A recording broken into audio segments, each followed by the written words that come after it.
अजातशत्रवः शान्ताः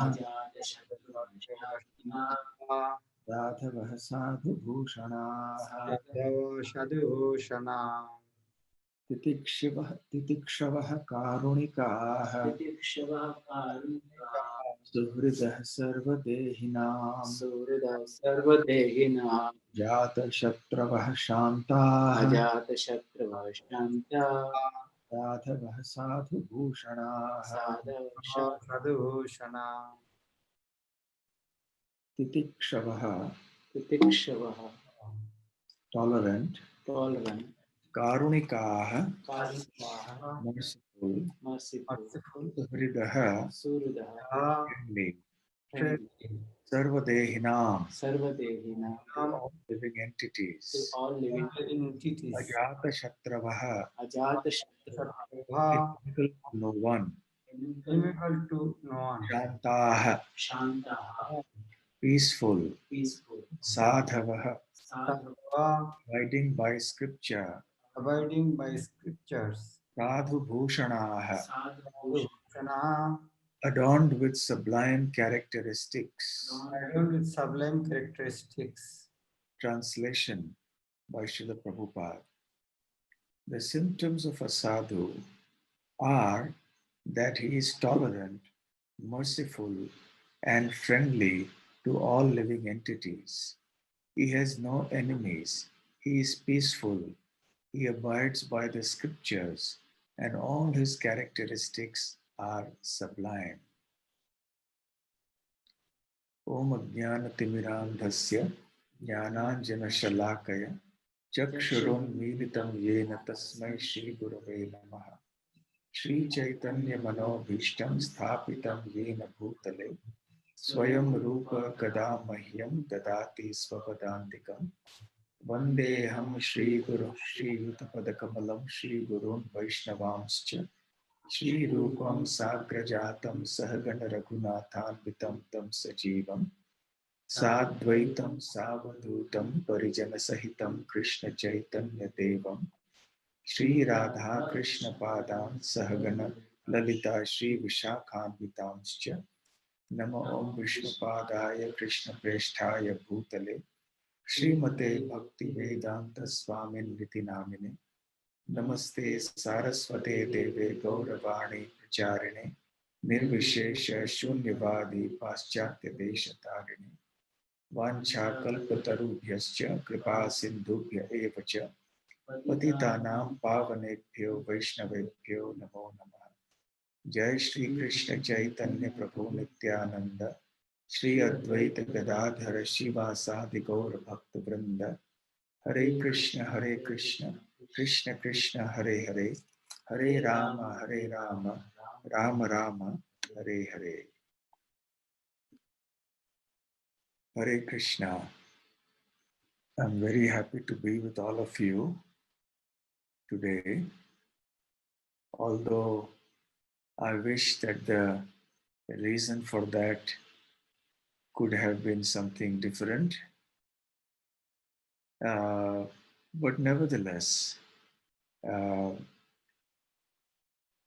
it is always auspicious to speak about the glories of great personalities, real sadhus, whatever be the occasion. I believe that most of the devotees who are here on this call are disciples of His Holiness Bhakti Charu Maharaj, or are those who hold His Holiness in great respect and have great appreciation and affection for him, and who consider him as one of the very, very wonderful examples of devotees and great followers of Srila Prabhupada. So it was with great concern that I had heard about the fact that His Holiness Bhakti Charu Maharaj had contracted the COVID-19 disease. At the same time, We are also assured by the fact that he is getting the best medical treatment, and also that he is showing signs of steady recovery from the ailment, and that therefore we should continue with firm hope of his recovery, and understanding that he is under, as always, the care of Lord Krishna. He is at Krishna's lotus feet. He has been and he will continue to be. So, therefore, he is under Krishna's protection. Krishna gives special protection to those devotees who are dear to him, who are very near to him. Therefore, I think we should be very positive. We should not be, I think anybody who is chanting their japa at this time should not chant japa during katha. We should either do japa or we should do kirtan, or rather we should hear, but no multitasking here. When we are chanting japa, we should chant japa. When we are hearing class, we should hear class. No simultaneous japa and hearing of the class at the same time. So definitely His Holiness Bhakti Charu Maharaj is always at the shelter of Srila Prabhupada's lotus feet and Krishna's lotus feet. So I think by this fact, all of us should be encouraged. And also please keep in mind that many devotees all over the world are actually praying for his swift recovery and his physical well-being. Spiritually, he is, as I mentioned, situated at Krishna's lotus feet. But physically, we would like him all to recover so that we can get the benefit of his transcendental association for a long time to come. Whenever I think of His Holiness Bhakti Charu Maharaj, there are several verses that come to mind. Actually, because the great sadhus who live in this world are walking, talking manifestations or examples of the scripture. They are living embodiments of the scriptural descriptions of devotees and sadhus. So, therefore, one understands and practically experiences what the scriptures are saying by uh, examining the lives of very exalted personalities. So, this is a practical understanding of the Shastric descriptions.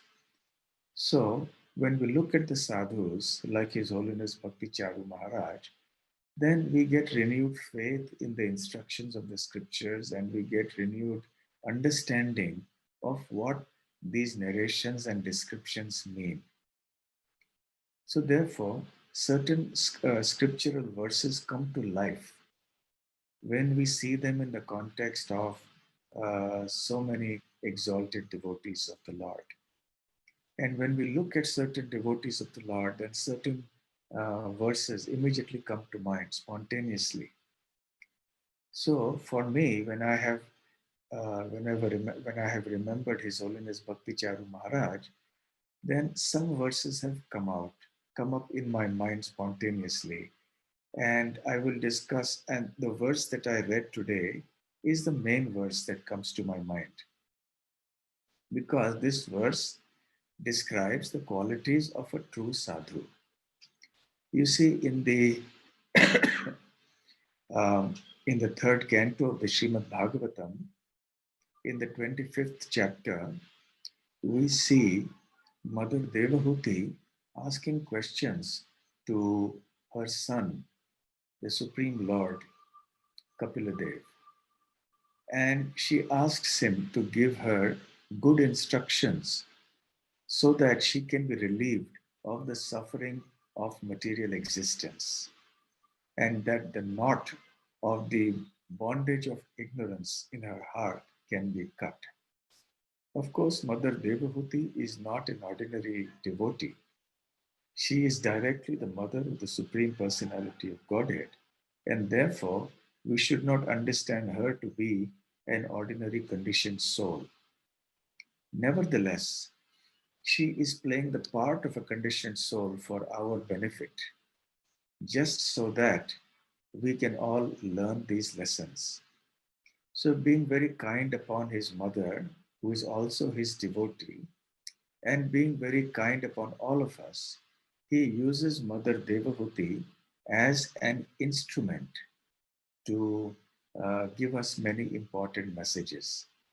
So he begins giving her instructions on Sankhya Yoga, which actually, from one point of view, means that we learn to distinguish between spirit and matter. But going deeper, Sankhya Yoga is not different from Bhakti Yoga. Why so? In the purports to Bhagavad Gita, Srila Prabhupada explains that Sankhya Yoga means that by analysis, by discrimination, we can come to the point of what is the root of this material creation. And that this root is ultimately transcendental, spiritual. Even though the material world is made of material elements, but the root cause of this material world is spiritual. The root is the Supreme Personality of Godhead. So by Sankhya Yoga, one can connect, because yoga means to connect. So one can connect to the root of all existence. But Srila Prabhupada explains, what does one do when one comes to the root of something? Let us say that you're dealing with the root of a tree. When you're a gardener, then you come across a plant or a tree and you find out the root, and now the next step is to water the root. So, watering the root means that we perform devotional service in relation to the root of all existence, the Supreme Personality of Godhead, Sri Krishna. And that is Bhakti Yoga. So, in this way, there is no difference between Sankhya Yoga and Bhakti Yoga, because you cannot perform Bhakti Yoga unless you have understood who is the root of the material existence and of all existence. So, Bhakti Yoga has the three stages of Sambandha, Abhidheya, and Prayojana. In the stage of Sambandha, we understand who is the Lord, who we are, what is the material creation, and what is the interrelationship between these categories. So, unless we know who we are and who the Lord is, and what the material creation is, how can we render bona fide devotional service? That is not possible. So, therefore, Sankhya Yoga, Bhakti Yoga, etc., from this point of view, are the same. So, he describes devotional service. And then the question will arise that how does one get this devotional service? So, because we are accustomed to this material world, we naturally become very attached to this material world, to the various objects and phenomena and the people of this material world. That is the way of material existence. So, because we become materially attached, we are forced to take birth again and again in this material world. That is the nature of existence here. So we are bound in the cycle of birth and death. So Lord Kapila says in the 20th verse of this chapter, that is the verse just before the verse that we read. He says, Prasangam ajaram pasham atmanah kavayo viduhu sa eva sadhushu krito mokshadvaram apavritam. He says, Prasangam ajaram pasham atmanah kavayo viduhu. So those who are kavayaha, kavis, who are great philosophers, very knowledgeable personalities have said, they know, viduhu, that the uh, prasangam, the attachment to the objects of this world, to the people of this world, is the source of the greatest bondage to the material world. Sa eva sadhushu kritaha. Similarly, the same attachment, when it is applied to the sadhus, the real devotees of the Lord, moksha dvaram apavritam. Apavritam means to open up, and moksha dvaram means the doors of liberation. So, being attached to the people, the things, and the experiences of this world makes us bound in the cycle of birth and death.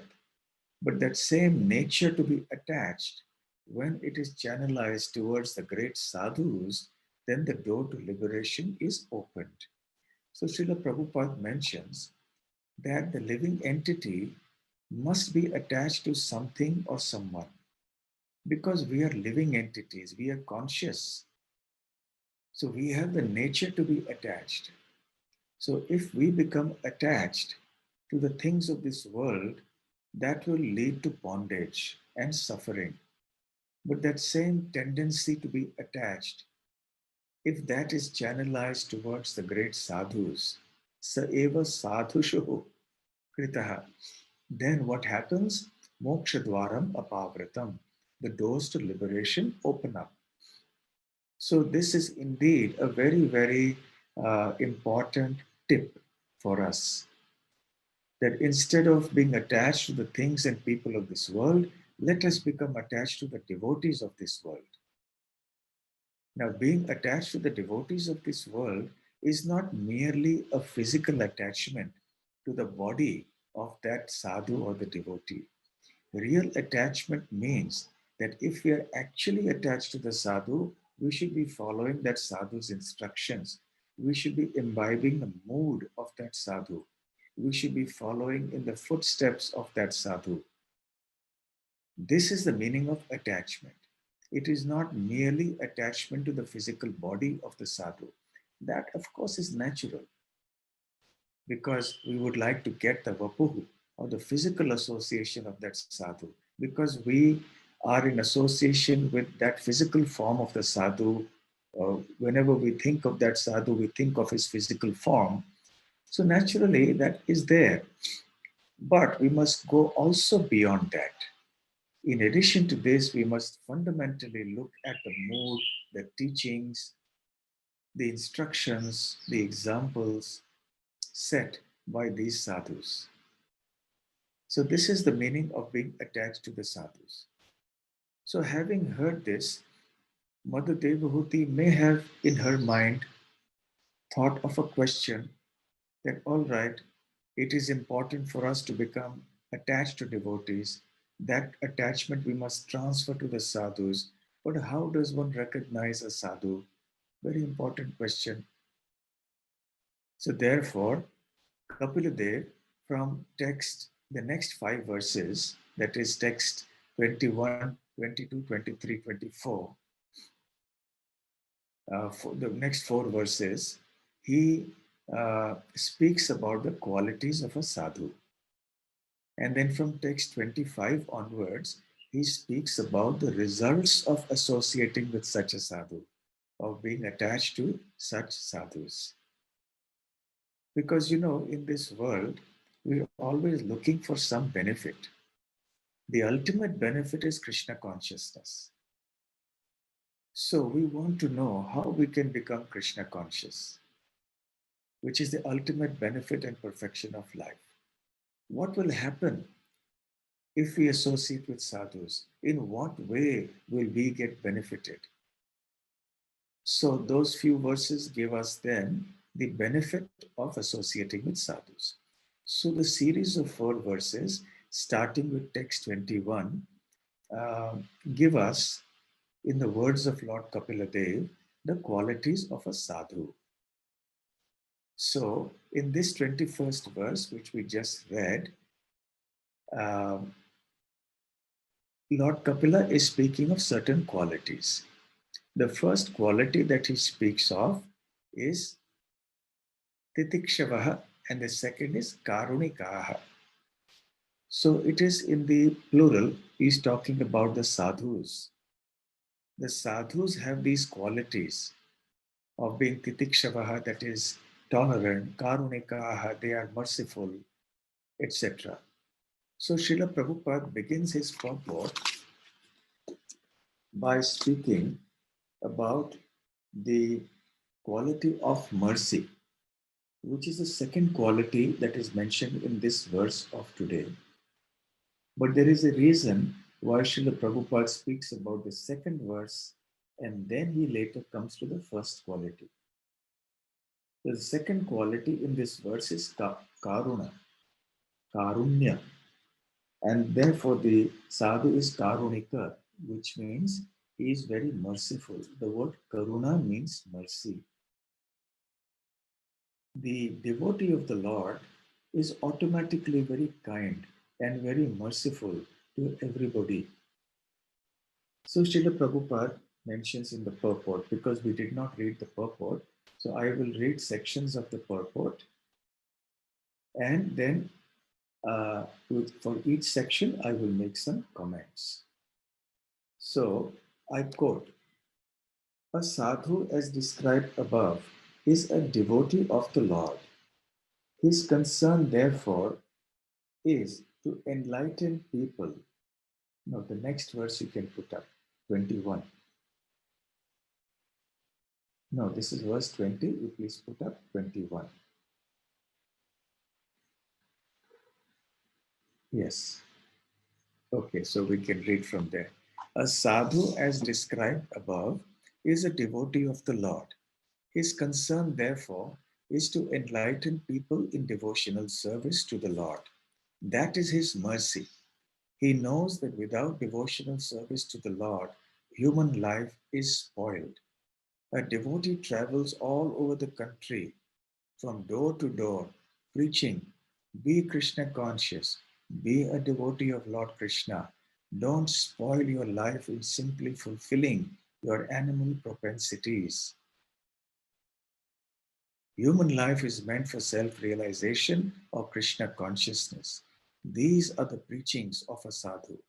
He is not satisfied with his own liberation. He always thinks about others. He is the most compassionate personality towards all the fallen souls.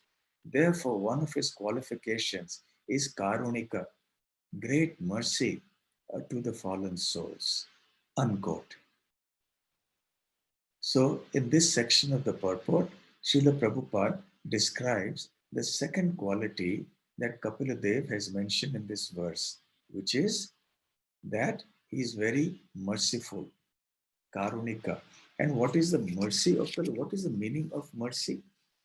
On the material platform, people may have various understandings of the word mercy. There can be mercy in Sattva Guna, there can be mercy in Rajagun, mercy in Tamogun.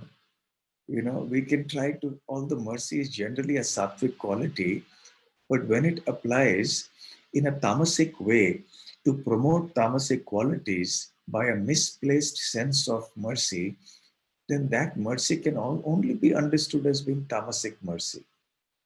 For example, if there is a drunkard and somebody thinks that, oh, this person really needs alcohol, so I should continue to supply this person with alcohol, and so that person can continue drinking and be happy, because when he doesn't drink alcohol, he is suffering so much. So this kind of compassion is misplaced. It is misconceived, ill-conceived. Rather, the effort should be to try to get him out of this bad habit somehow, slowly, gradually, bring him out of this habit by giving him the higher taste. So there can be so many ideas of compassion in the material world. But real compassion is transcendental. It is spiritual. And as Srila Prabhupada says here, that his concern, therefore, is to enlighten people in devotional service.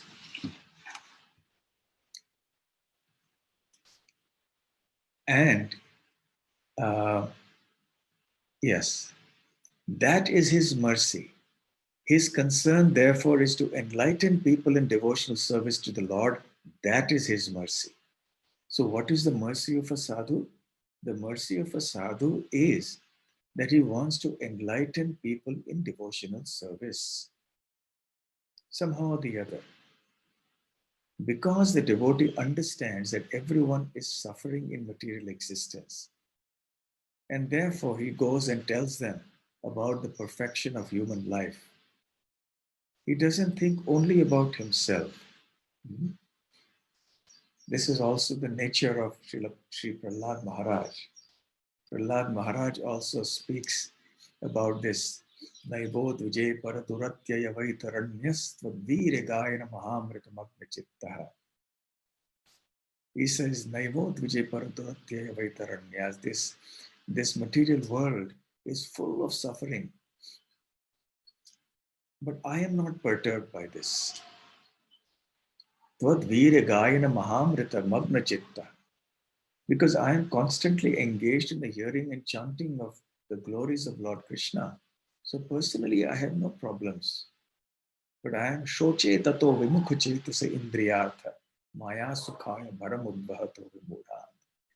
That I am simply concerned for those people who are uh, suffering the pangs of material existence. So that is the only concern of the devotee. The devotee is not concerned about himself and his sufferings. He is concerned about the sufferings of others. And he understands that the root cause of the suffering of everybody is material consciousness. And to rectify that, he knows the only remedy is Krishna consciousness. Therefore, the mercy of the pure devotee lies in giving Krishna consciousness everywhere. So we see that Srila Prabhupada also, even at the ripe old age, till his very last moments, was always traveling everywhere. So this is the purport of Karunika, that the devotee is very merciful. We see this in the personality of Srila Bhakti Charu Swami Maharaj, that he is always traveling, always trying to give Krishna consciousness to one and all, always engaged in such welfare activities. And then next, Srila Prabhupada speaks about what happens when somebody tries to be merciful in this way to everybody. Because such missionary activity automatically involves encountering many challenges, because people don't think like devotees do. People have a materialistic approach to life, and they feel threatened when a devotee comes and speaks messages of Krishna consciousness. So they may present so many challenges to the devotees. So in the next part of the purport, Srila Prabhupada says here, quote, while engaged in preaching work, he has to meet with so many opposing elements, and therefore the sadhu or devotee of the Lord has to be very tolerant. Someone may ill treat him because the conditioned souls are not prepared to receive the transcendental knowledge of devotional service.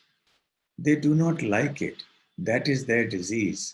The sadhu has the thankless task of impressing upon them the importance of devotional service.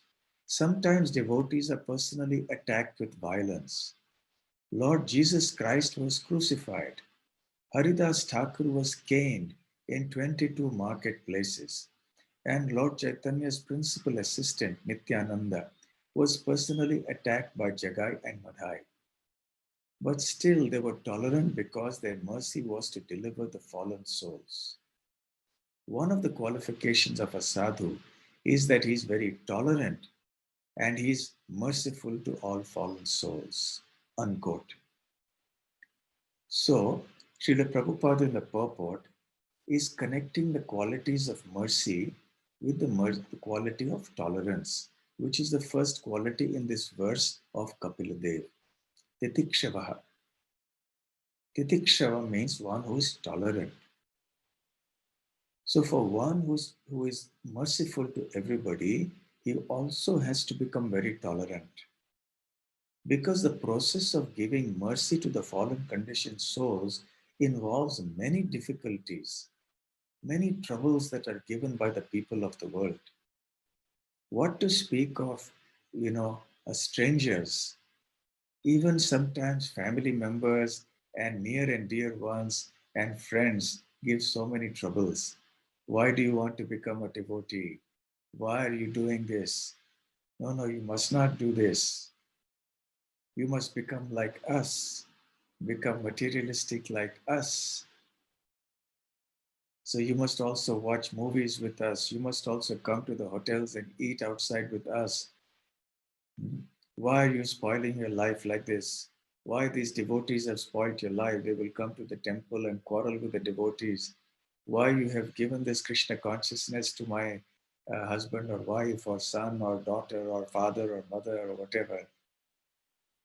So this is a very common experience. I'm sure all of us have had some of the other experience of somebody becoming unhappy with us because we have become devotees.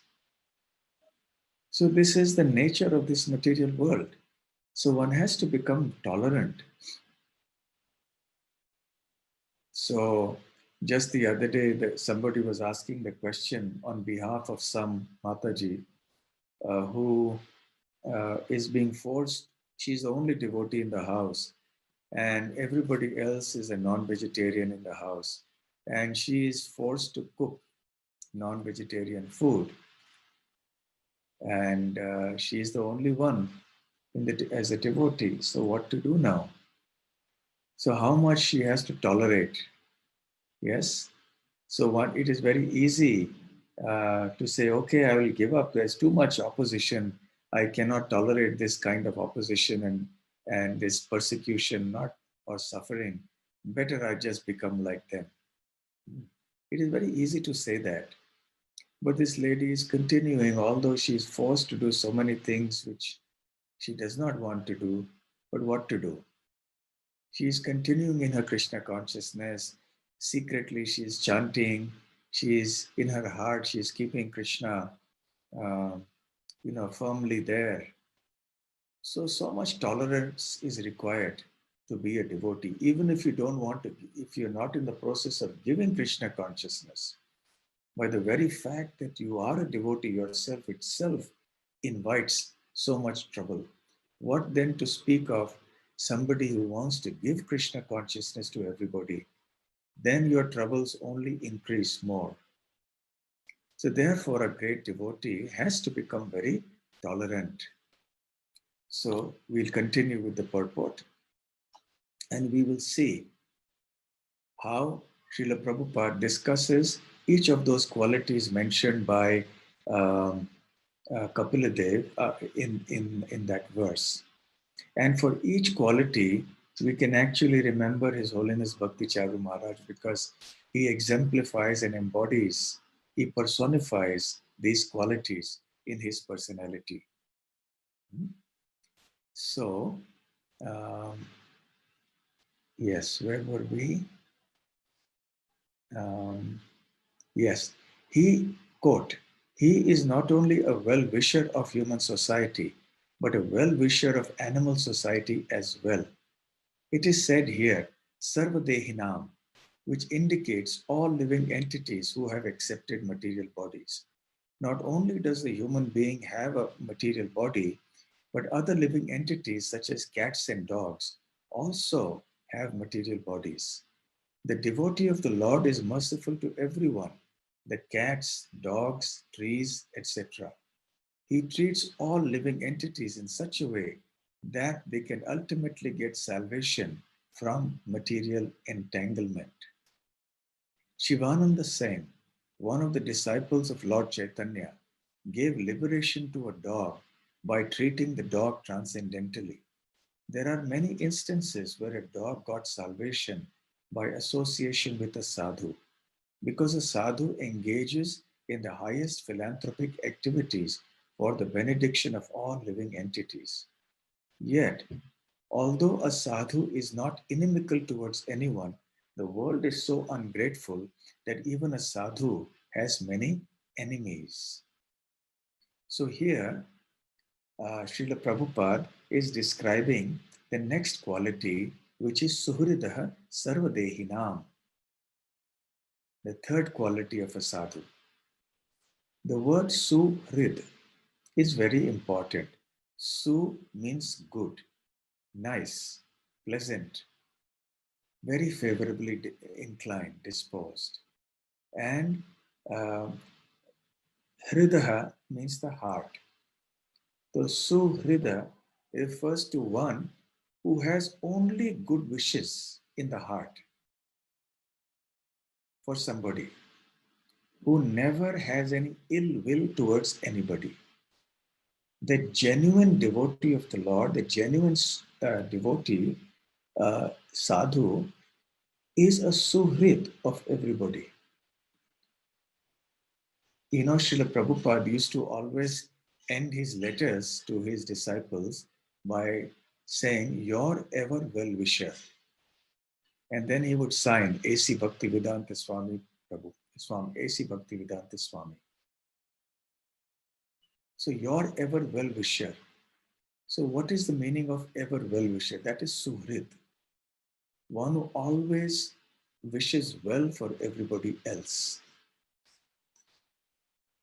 So, this is the meaning of Suhrid. Elsewhere, also, Srila Prabhupada speaks about categories of friends. Prabhupada says there is something called official friendship. You know, official friendship means that on the social scene, at the formal level, you are friends with somebody, but that is a very formal friendship. It is not very deep. Then there are other types of friendship where um, it may appear to be deep, but it is only selfish because it is a question of uh, me doing something for you so long as you are beneficial to me. So you are my friend so long as I can get something out of you. The moment you go against me in some way, then I disown you as my friend and you become my enemy. So then such friendship is meaningless. There are other closer concepts or terms that describe friends like Sakha. You know, for Krishna's cowherd boyfriends in Vrindavan, we say the Sakhas of Krishna, or the gopis are called Sakhis. So Sakha is also something very close. But the word Suhrid is very special because it indicates someone who from his very heart is your well-wisher, who has only good wishes for you.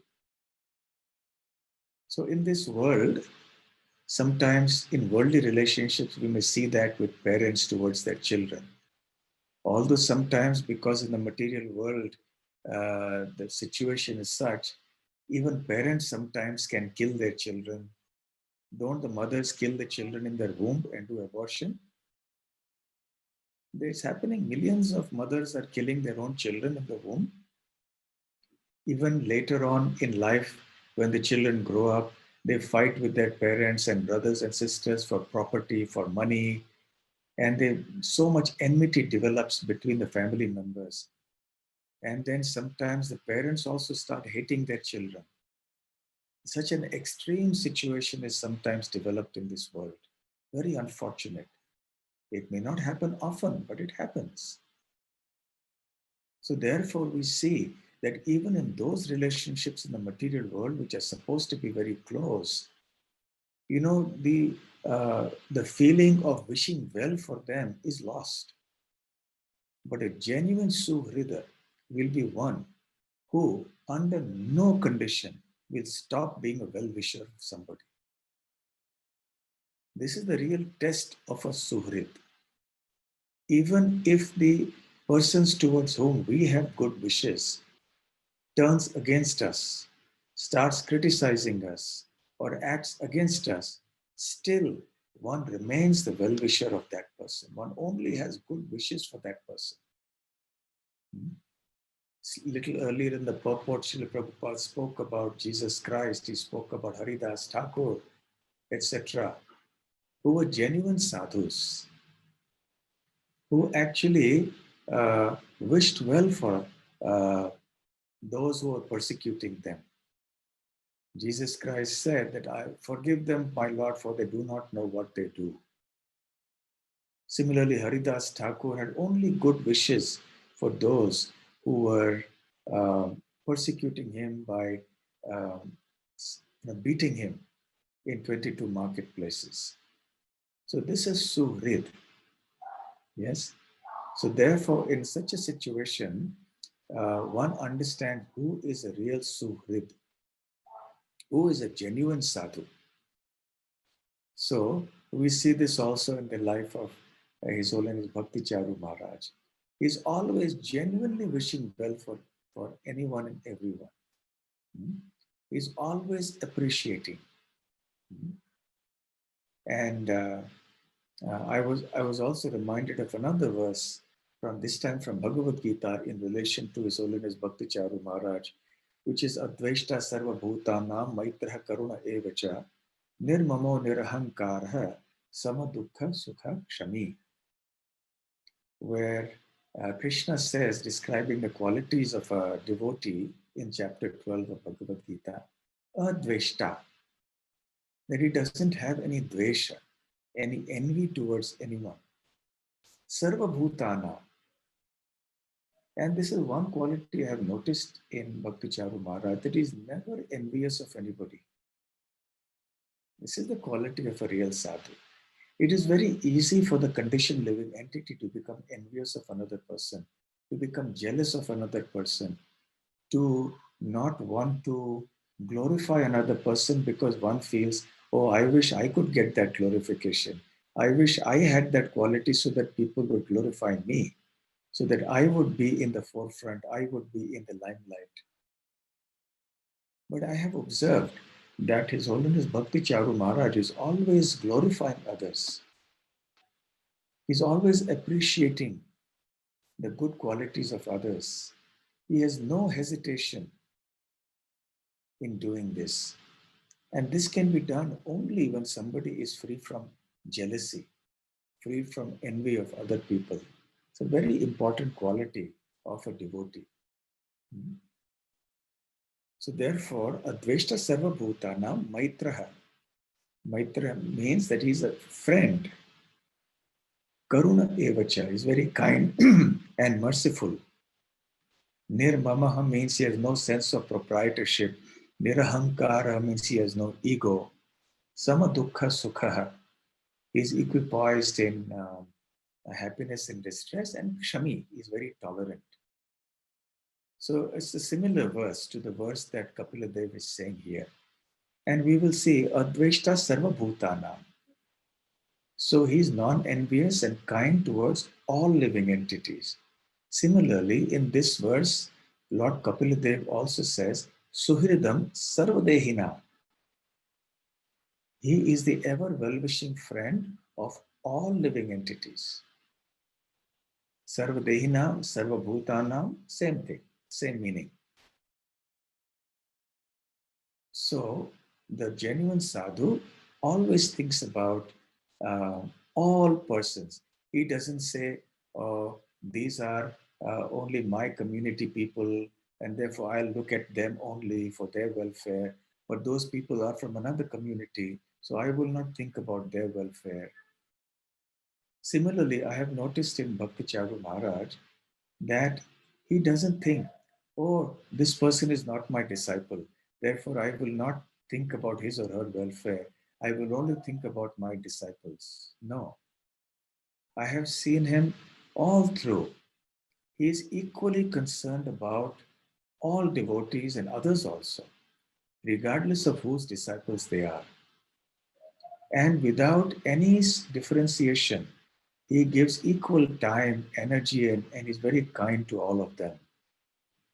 So this is a very noteworthy and praiseworthy quality.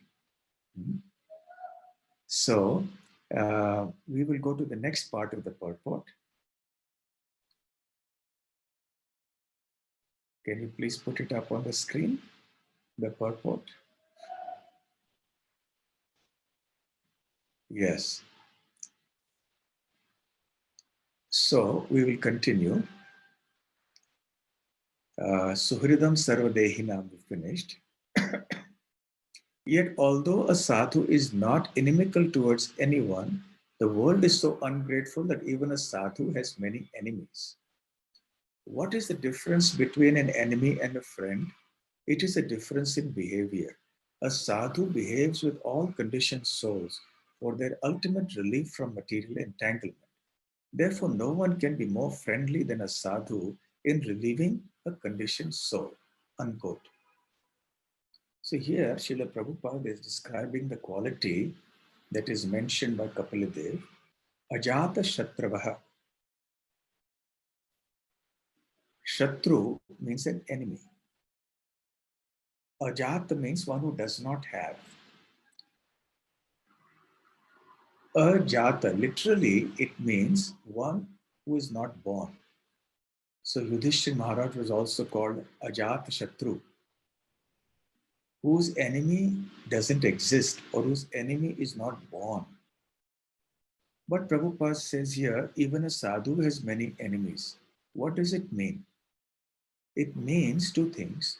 One, that a sadhu doesn't deserve to have enemies because his characteristics and qualities and behavior is so sublime. But nevertheless, the world is so ungrateful that people still become his enemies. That is the first part of it. And the second purport to this sentence is that even though others may consider him to be enemies, he does not consider himself anybody's enemy.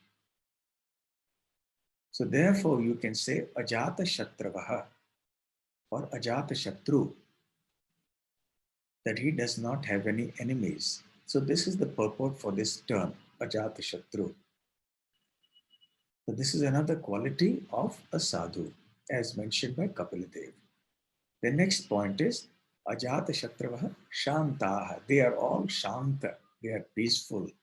So Srila Prabhupada in the purport here says, um, a sadhu is calm and he quietly and peacefully follows the principles of scriptures.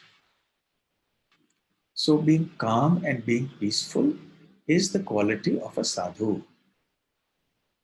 Yes, it's very important because there are many agitating circumstances in this world. And all through, if a sadhu is not calm, then how will he be able to be merciful to everybody? That is his natural tendency to be calm in the face of all types of adversity. So, Ajata Shatravaha Shanta Sadhavaha. So, how does Prabhupada translate the word Sadhava here? Abiding by scriptures. So, that also he mentions here in the purport. He quietly and peacefully follows the principles of scripture. A sadhu means one who follows the principles of scripture and at the same time is a devotee of the Lord. One who actually follows the principles of scripture must be a devotee of the Lord. Um,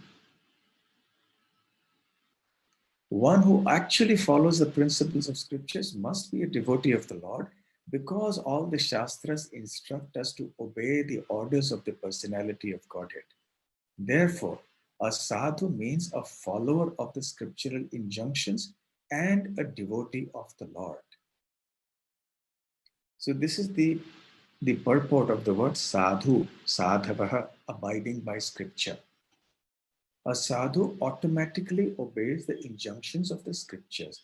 He does not act whimsically. He does not act without deference to Guru Sadhu Shastra. He will not act of his own accord without reference to Guru Sadhu Shastra. And following the scriptures means becoming a devotee because the essential instructions of the various rules and regulations of the Shastra are that one should become a devotee of the Lord. Smartavya satatam Vishnu vismartavyo nujatachi sarve vidhi nishedasyo etayor eva kinkaraha. So, all the rules and regulations of the scriptures are servant of these two principles that one must always remember Krishna and one must never forget Krishna. So ultimately, all the different rules and regulations of the Shastra are only meant for one purpose, to make us all devotees of Krishna. And therefore, because a sadhu follows the principles of the scriptures, the regulations of the scriptures strictly, therefore he must be a devotee. So this is the purport of the word sadhavaha or sadhu. Sadhava indicates the plural. And then finally, in the purport, uh, all these characteristics are prominent in a devotee. A devotee develops all the good qualities of the demigods, whereas a non devotee, even though academically qualified, has no good qualifications or characteristics according to the standard of transcendental realization. So, sadhu bhushanaha. So, they are all adorned by the qualities of a sadhu. Bhushan or abhushan means an ornament, an adornment. So sadhu's ornaments are not that, he has some nice clothes and some nice jewelry or something like that. That is not the adornment or the bhushan, abhushan of the sadhu. The qualities are his real adornment. A sadhu is adorned with certain saintly qualities. That is the important point. And these saintly qualities, as Prabhupada explains here, are all the good qualities that are there even in the demigods. All these good qualities are reflected in the personality of a great sadhu. It naturally comes, all these good qualities naturally come in a devotee. So the Srimad Bhagavatam says, Yasyasti bhaktir bhagavate yakinchana sarvair gunes tatra samasate sura. Harav abhaktasya kuto mahatguna manorathe nasati dhavato bahi.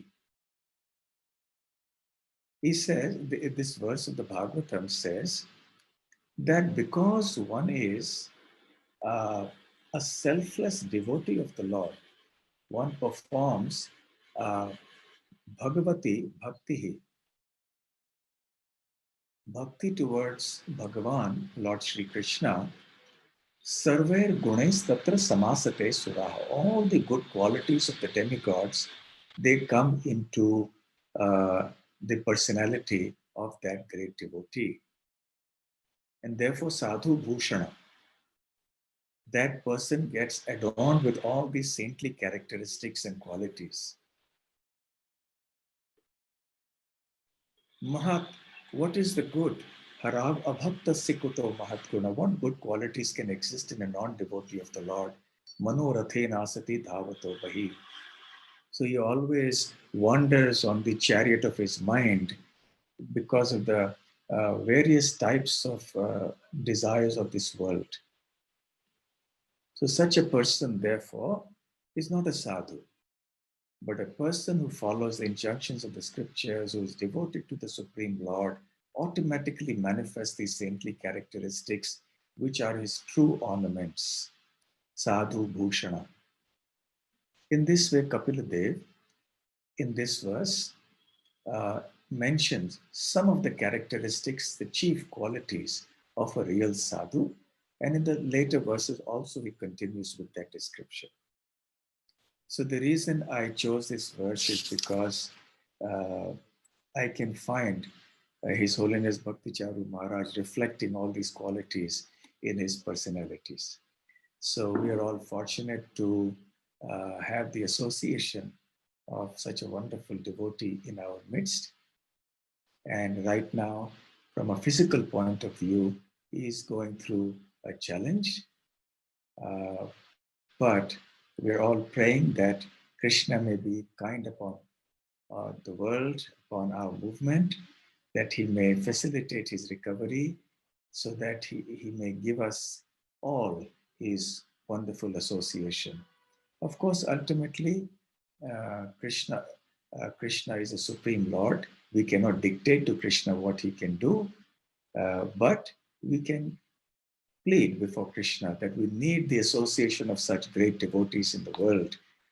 So kindly bring him back to good health very soon so he can give his association to everybody here. So with this, I will end. Thank you very much.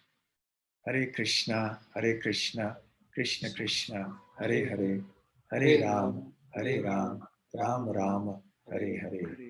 His Holiness Bhakti Charu Swami Maharaj ki Jai, Srila Prabhupada ki Jai. So, Radhacharan Prabhu, what would you like? Thank you very much, Maharaj. So, anybody having any questions? Will raise their hands with the chat. Or maybe they can type in the chat. They can type in the chat box. Yeah. That may be easier. Either they can speak directly on the screen also. They will unmute. Okay. Samula Prabhu can unmute Sundar Keshav Das. Sundar Keshav Prabhu, you can unmute yourself and speak. Okay, Hare Krishna, Radha Pranam. Hare Krishna. Am I audible? Yes, you can speak. Continue, please. Please speak. Maharaj, in this regard, one question raised in my mind. Srila Prabhupada, he quotes in one conversation lecture, this disciple, he should not discriminate between the body of the soul, the body and soul of Guru. Just like Krishna, he has not any discrimination between soul and bodies. Just for disciple, his Guru is also like a Krishna. That means Sakshat Dharitvena Samasta Shastra. So Prabhupada talks, this is our philosophy. So Maharaj, my question is this: in this regard, just we are saying this is spiritual master is just like a Krishna, just like a God. So there is not any difference between. We cannot discriminate about that. So how can you understand this situation? Just when we see the Guru is not infected spiritually, is infected physically. Just we see we are actually discriminating in this regard. So how we can understand this fact? No, it is not like that. That because somebody is a exalted devotee, that therefore his body will not have difficulty. And it is not that we are, in any way creating an offense. See, even in Srila Prabhupada's life, we see towards the end, in his old age, he had so many health problems. So it is natural. So long as we are here in this world and this body is there with us, we will have to keep that in mind. The body is there. It will fall sick. It will grow old. So all these issues will be there. But the issue is that a devotee's body is spiritualized because of contact with Krishna consciousness. And this is the example that Srila Prabhupada gives, just as an iron rod, when placed in a fire for a sufficient length of time, will also become red hot and acquire the qualities of fire. At this time, the iron rod becomes non-different from fire.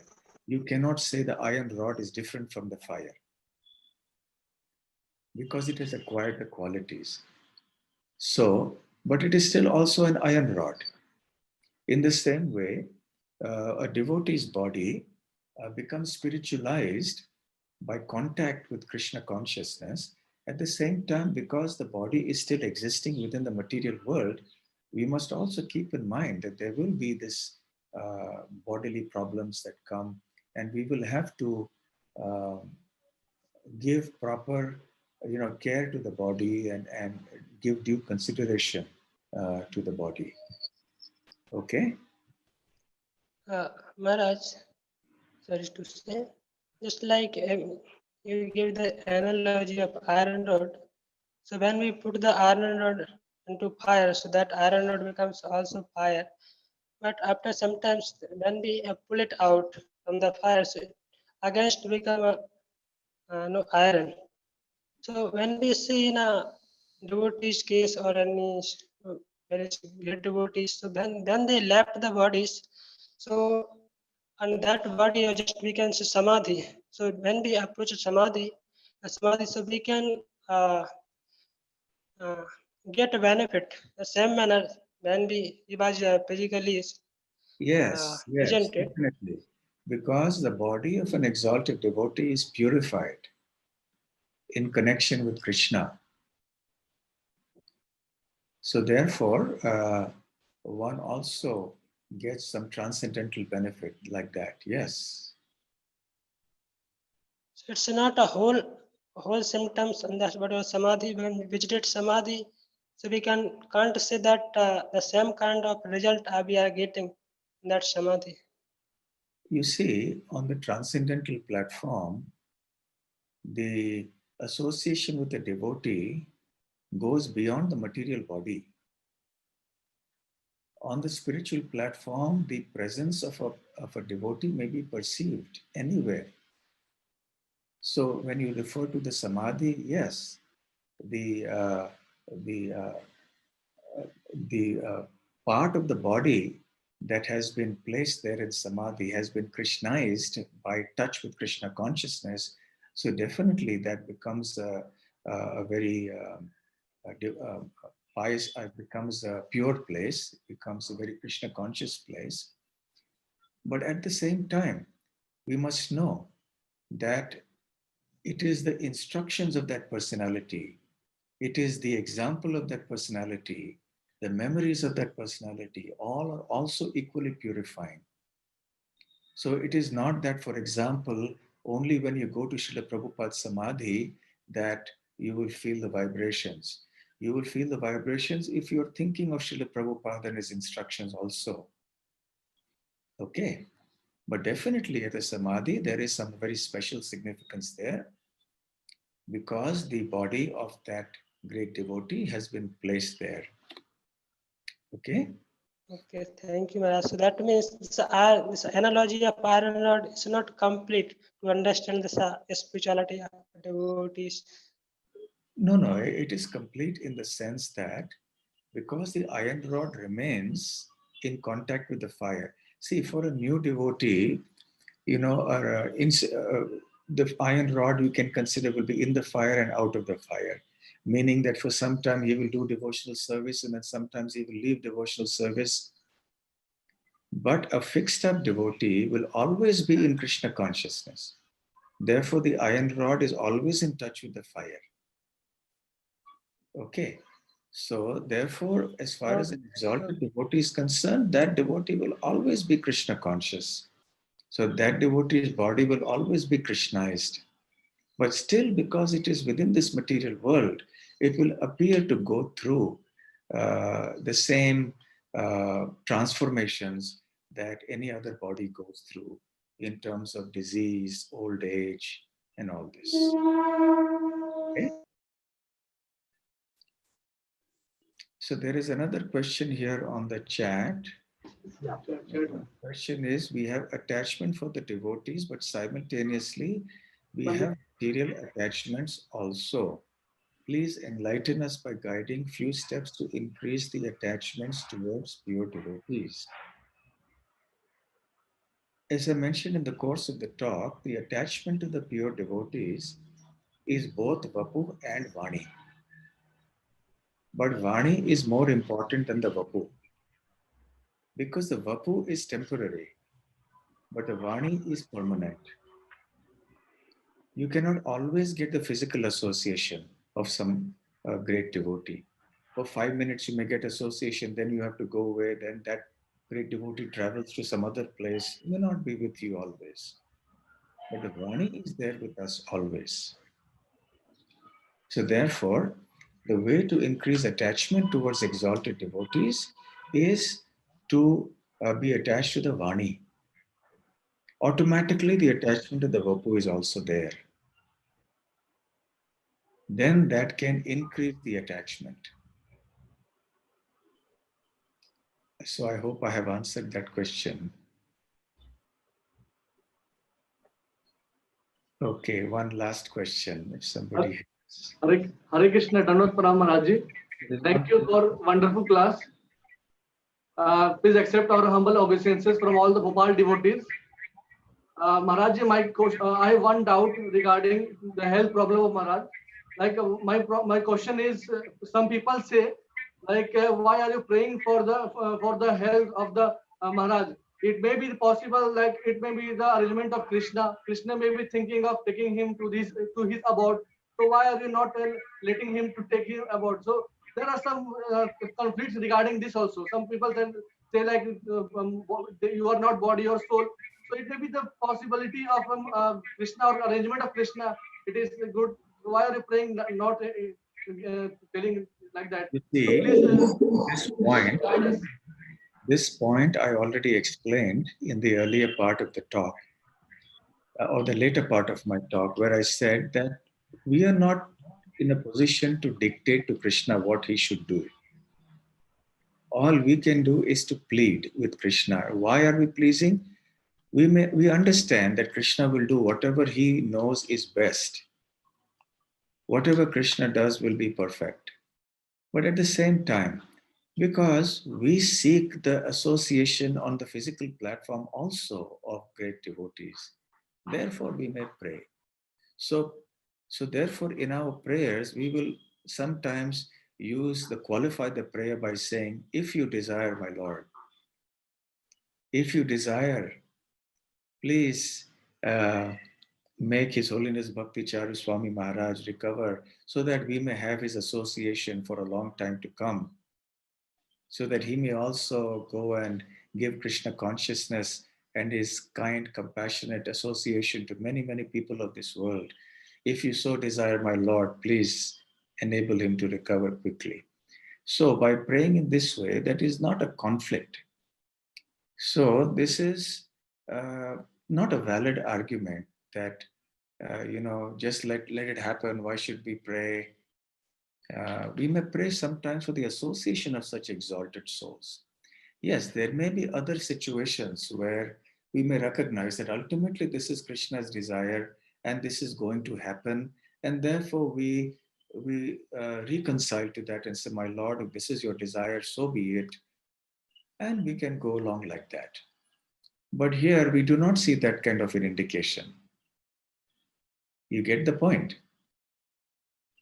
So there is the doctors are saying yes, there is improvement, there is all hope.